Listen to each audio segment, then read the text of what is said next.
Salut les gars, bienvenue sur musculationprisedemasse.com. Aujourd'hui, j'ai le grand plaisir d'accueillir Alexandre Paré à l'émission.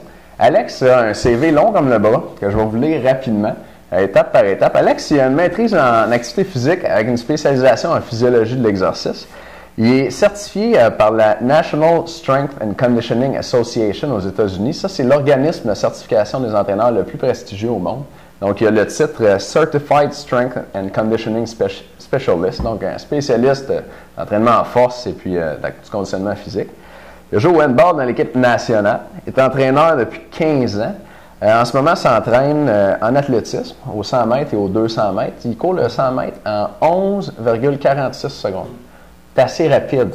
Plus rapide que moi, en tout cas. Passe à la télé pas mal. Vous l'avez peut-être vu à Salut Bonjour depuis l'été 2007. Tout simplement Claudine, Occupation Double, saison 3 à TVA. Grosse journée à Radio-Canada. Il a fait des chroniques sur Passeport Santé aussi, qui sont parmi les chroniques les plus téléchargées et écoutées. Il a fait des balados.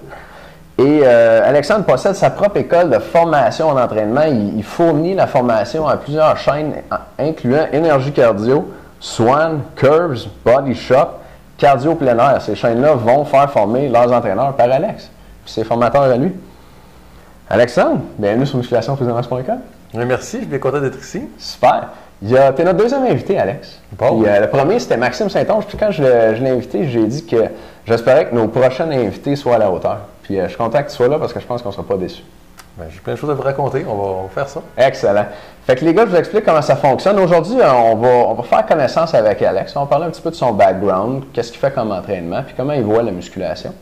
Et puis, après ça, Alex va répondre à 5 de vos questions. Donc, on a préféré des questions des membres, là-dessus, c'est sûr, mais il y a aussi des questions des non-membres. On répond à 5 questions. Puis après ça, je vais passer Alex en entrevue 3 fois, où je vais lui demander de nous dire qu'est-ce qu'il fait avec un client qui veut prendre la masse, qu'est-ce qu'il fait avec un client qui veut perdre du gras, et puis de nous donner 7 trucs avancés pour devenir plus musclé puis plus cut. Donc, c'est sûr que quand on commence avec des nouveaux clients, nous, les entraîneurs, j'imagine c'est comme ça pour toi aussi, Alex, on commence plus avec la base, tu sais. Toujours. Fait que il faut que la base soit là, mais des fois, on va aller un petit peu plus loin que la base, puis c'est ça qu'on va voir dans la 3e entrevue. Oui. Puis on va en parler plus tard. Puis pour commencer, Alex, on va parler un peu de toi. Parlons-en. Ça va bien jusqu'ici? Jusqu'à date, tu as bien résumé. Là. Non. C'est pas mal moi. Excellent, excellent. J'avais ton CV, c'est pour ça. Oui. Fait que Alex, tu t'entraînes depuis 15 ans. Exactement. Comment tu as commencé? Bien, par obligation, à l'université, on avait un cours là-dessus, fait qu'il fallait lever des poids. Parce que quand je jouais au handball, c'était pas encore la mode dans les sports de faire de la musculation. Il y avait le football qui en faisait un peu, mais dans le monde du handball, on n'en faisait pas. C'était encore le temps où on jouait à un sport pour devenir bon à un sport. Il n'y a pas vraiment de préparation physique. Alors, j'ai commencé à l'université en faire pour le plaisir, pour apprendre. Puis après ça, tranquillement, j'ai aimé ça, j'ai apprécié ça. Et voilà, donc ça a été pas mal le début. Fait que tu as commencé dans le cadre de ton sport, puis éventuellement, tu es allé étudier là-dedans. Oui, après ça, en fait, j'étais déjà un peu, j'étais à l'université, on avait des cours là-dessus sur la musculation, donc ça m'a obligé à le faire. Après ça, j'en ai fait pour mon sport, le handball, après ça, l'athlétisme. Puis finalement, je me suis rendu compte que c'était important de faire de la musculation comme pour préparer le corps à réduire les blessures, à garder une bonne posture, tous les éléments physiologiques importants. Good. Puis aujourd'hui, là, tu fais de l'athlétisme, fais-tu toujours du handball? Non, j'ai arrêté le handball. Je joue au hockey à l'occasion avec mes anciens potes du handball, on s'est recyclés au hockey. Cool, ouais. Alors, c'est ce qu'on fait. Parce que le handball, j'imagine qu'à un moment donné, tu vas faire une longue carrière là-dedans ou quelque chose? Ou... Bien, c'est ça. Ici, au Canada, j'étais sur l'équipe nationale, fait on pique à peu près à 28, 29 ans. Là, puis après ça, je joue jusqu'à 30, 32. Là, mais après ça, on est moins performant. Fait que une fois que tu as goûté au championnat canadien pour grosses affaires, quand tu finis 3e, c'est moins le fun. Fait que tu arrêtes de jouer. J'imagine. Ouais, puis il n'y a pas de ligue professionnelle comme le hockey ou d'autres choses. Non, il y en a en Europe. J'ai eu la chance de jouer contre des joueurs européens là, qui sont payés pour jouer. Ils sont payés. J'ai joué contre l'Autriche, en tout cas, entre autres. Sont-ils bons? Oh oui, vraiment. Là, il y avait un Autrichien qui gagnait 70 000 par année pour jouer à une balle devant 8 000 personnes dans son pays. Là. Puis, il était venu ici avec son équipe de club. Ouais. Mais c'est extrêmement fort. Là. C'est comme le hockey ici. Là. Un peu comme quand le Canada joue contre l'Italie au hockey, ils ne sont pas de classe. Quand le Canada joue contre la France au handball, on n'est pas de classe. On se fait planter, toujours, c'est ça. On joue contre une équipe de village, puis ils sont déjà très bons. Ah, voilà. OK. All right. Puis aujourd'hui, tu t'entraînes en athlétisme. Puis tantôt, tu me disais que dans ton entraînement annuel en athlétisme, oui, tu t'entraînes pour être rapide, mais tu fais aussi tu as un cycle de prise de masse dans ton entraînement annuel. Oui, effectivement. En athlétisme, c'est important de ne pas être. Il faut que le cycle de prise de masse soit fait au bon moment parce que si on prend de la masse musculaire, lorsqu'on court dans la phase où on est en préparation de compétition, c'est pas une bonne idée parce qu'on est plus lourd. Fait que l'atterrissage sur le pied va augmenter la charge sur les tendons qui ne sont pas prêts à ça. Par exemple, c'est une très mauvaise idée de prendre de la créatine quand on est en phase de compétition. Parce que l'athlète ne peut pas se permettre de prendre 10-15 livres en un mois sur des tendons, puis il y a beaucoup de gens qui vont se faire des tendinopathies achilléennes. Trop de poids, trop rapidement. Exactement.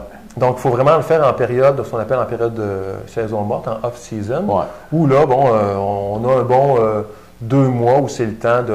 Je prends un mois pour un peu réparer les blessures, faire un peu de mise à jour, puis après ça, 2 mois là, de prise de masse musculaire où je sais que je suis encore loin de ma saison de compétition, là, puis le corps va s'adapter. Tu vas pouvoir convertir ce muscle-là en muscle rapide, un muscle puissant. Oui, exactement. L'objectif, c'est de prendre la masse musculaire. Après ça, de commencer à diminuer les répétitions, augmenter les charges pour se ramasser plus vers la force maximale, augmenter la résistance tendineuse. Parce qu'en athlétisme, on veut un tendon qui est élastique, mais qui a beaucoup de rebondissement. On l'étire, puis il revient rapidement. Ça aide beaucoup. Ça aide à courir vite, à avoir des tendons. J'imagine. Il faut que le tendon soit raide, mais un peu élastique. C'est l'hypertrophie et après la phase de force max qui va nous aider. On leur parle pas mal d'entraînement en force aussi pour la musculation parce qu'on dit que quelqu'un qui est plus fort devrait être plus musclé. Qu'est-ce que tu en penses? Ah, bien, écoute, il y a une corrélation absolument directe entre quand la force augmente, l'aire transverse d'un muscle augmente, ça c'est sûr. Excellent. Mais ceci étant dit, il y a des gens qui sont forts avec un petit muscle, il y a des gens qui sont pas forts avec un gros muscle, mais quand on compare le même individu, lui avec lui, plus tu es fort, plus tu es supposé être musclé. Plus tu es musclé, plus tu es supposé être fort. Ça marche ensemble. Tout à fait, tout à fait. Mais je suis content d'entendre ça. Oui. OK. Donc, toi-même, tu fais une phase de prise de masse à peu près 2 mois par année. J'imagine qu'avec tes clients, les gens que tu entraînes, tu es habitué d'entraîner du monde aussi qui veut prendre la masse musculaire. Ben oui, c'est sûr que c'est toujours le bout du jour. Hein? On veut avoir ça.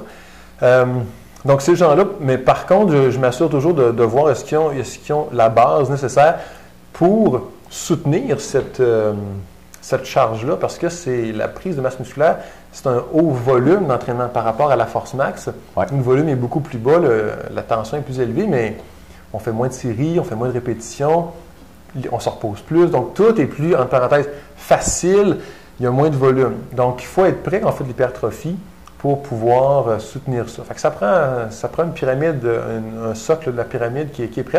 Avec mes clients qui viennent me voir, qui disent « ça fait 10 mois que je m'entraîne, ou 1 an, ou 1 an et demi ».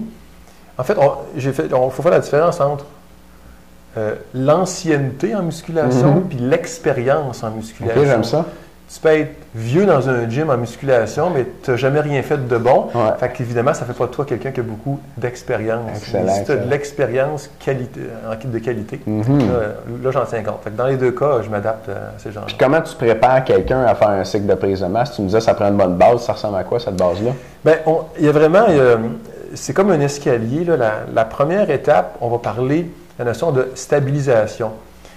On oublie souvent, puis on va s'en parler plus tard, là, de revenir sur travailler les muscles stabilisateurs qui sont faibles parce qu'ils peuvent limiter le développement des gros muscles. Tu ne pourras pas être fort si ton maillon le plus faible, la chaîne, est faible. Tu vas toujours être aussi faible que ça, ou tu vas te blesser.